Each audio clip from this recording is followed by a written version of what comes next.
par le gouvernement du président Macky Sall. Tous les premiers du mois, les bourses sont payées. Alors que là, c'était le 15 ou même des mois de retard.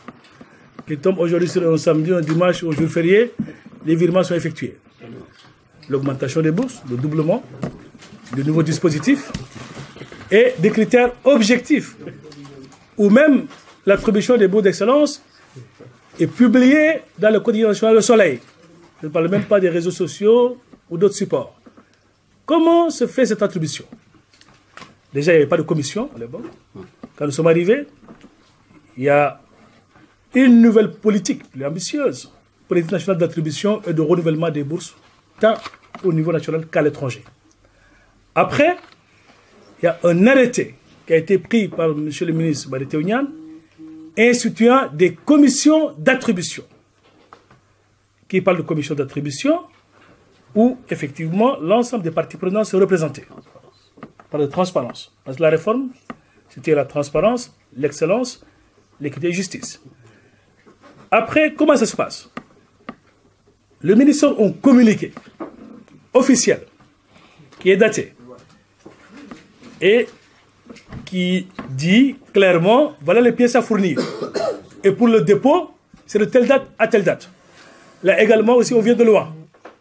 Parce qu'il fallait faire un dépôt physique. Tout le monde habitait à Dakar. Ceux qui sont dans la diaspora, il fallait voir un copain, un cousin, une tante qui va se déplacer pour aller déposer. Est-ce qu'il a déposé réellement ou pas? On ne sait pas. Aujourd'hui, c'est une plateforme. C'est un dépôt en ligne. Simplification des procédures. Où toute personne peut déposer. Le communiqué qui dit, mais écoutez, l'ouverture, c'est du 1er octobre, mettons, au 30 octobre. Il y a une diffusion, une communication qui est faite. Et sur les réseaux sociaux et dans la presse. Voilà les pièces à fournir et tout le monde dépose. Et en commission, qu'est-ce que nous faisons?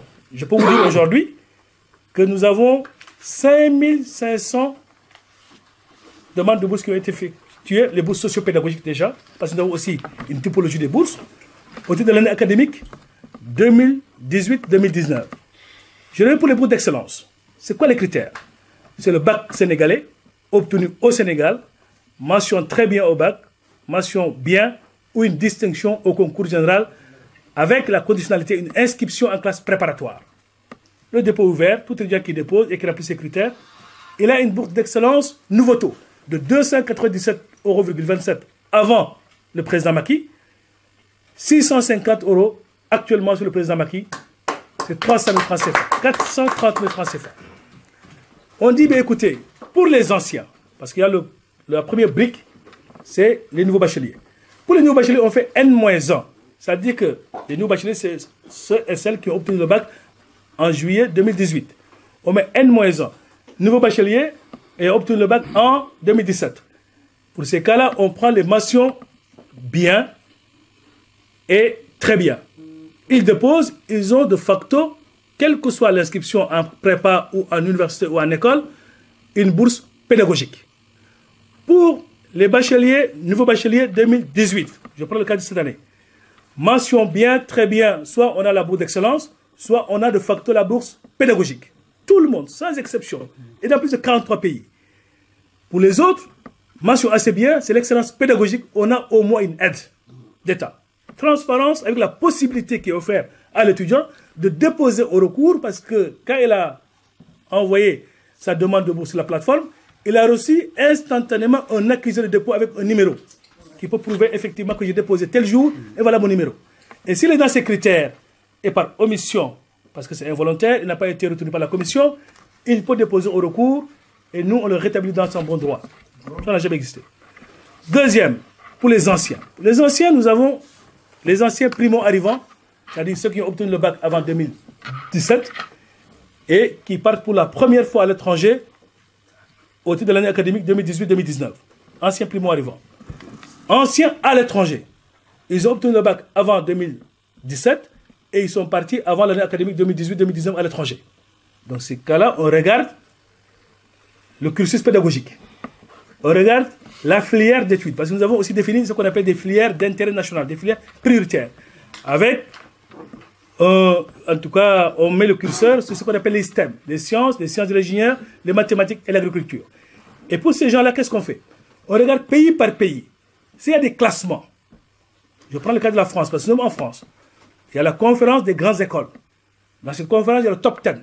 Tout étudiant sénégalais aujourd'hui qui arrive à intégrer le top 10 des grandes écoles françaises et qui a eu à déposer une demande de bourse, il obtient de facto sa bourse pédagogique. De facto. Après, une autre enveloppe maintenant, ceux qui sont dans les autres établissements ou dans les autres universités, mais qui sont dans les filières d'international et qui ont également un cursus, un très bon cursus.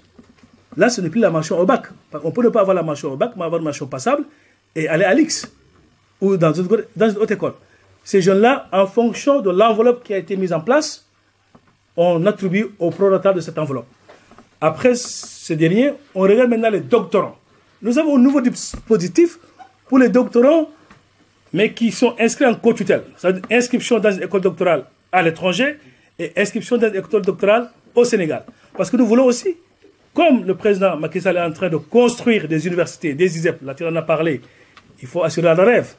Il faut aussi relever le taux d'encadrement dans nos universités. Il faut aussi faire en sorte que nos doctorants qui publient, ou bien nos chercheurs qui publient, qu'on puisse mentionner les universités sénégalaises, comme ça nous puissions gagner en visibilité dans les classements mondiaux.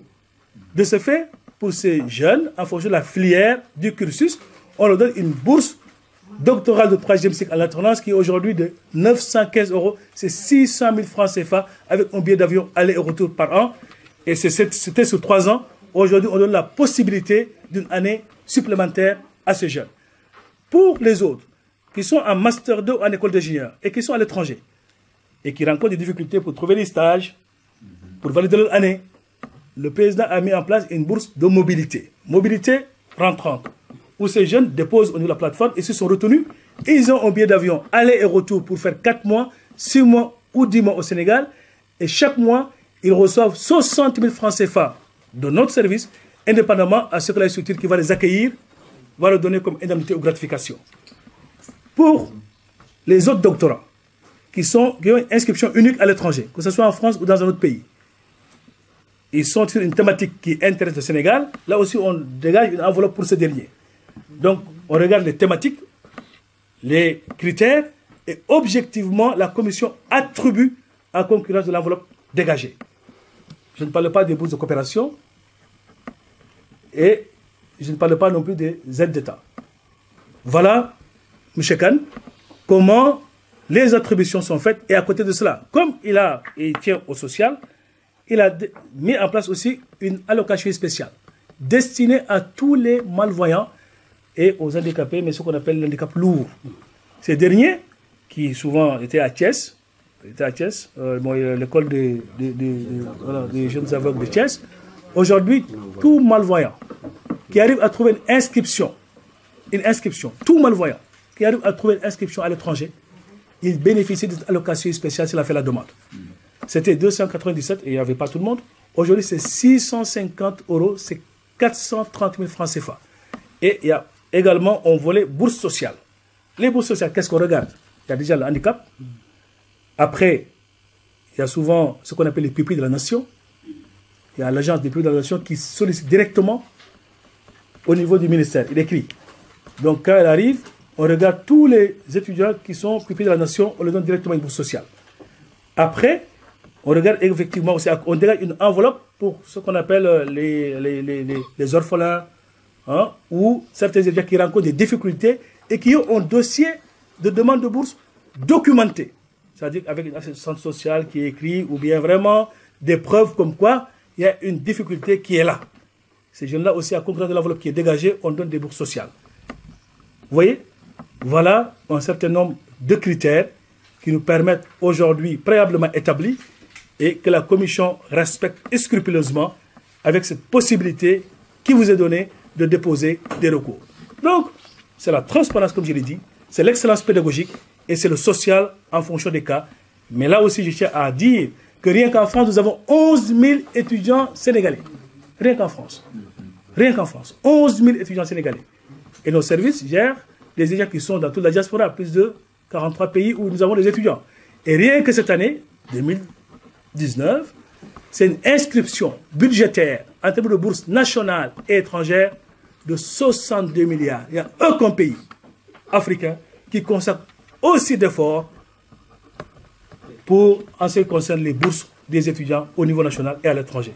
Et ne parlons pas des tickets qui ont été réduits de 150 à 100 francs, de 75 à 50 francs pour la restauration, le transport et surtout aussi les logements. Donc voilà, mon cher, comment ça se passe. Et même si on vous annule, vous avez allocation d'études, l'allocation est annulée, vous avez également la possibilité de déposer un recours pour contester l'annulation, mais en donnant les preuves comme quoi que la commission s'est basée sur un cursus qui est différent de votre cursus réel, avec des possibilités aussi qui vous ont donné de déposer des dérogations parce que vous pensez pouvoir terminer, ou bien vous voulez terminer votre étude, alors que manifestement, parce que vous êtes en master 2 ou en 3e année de doctorat, vous n'avez plus le droit de bénéficier de votre bourse, soit de master, soit de doctorat. En toute transparence, avec des paiements maîtrisés et réguliers. Je vous remercie.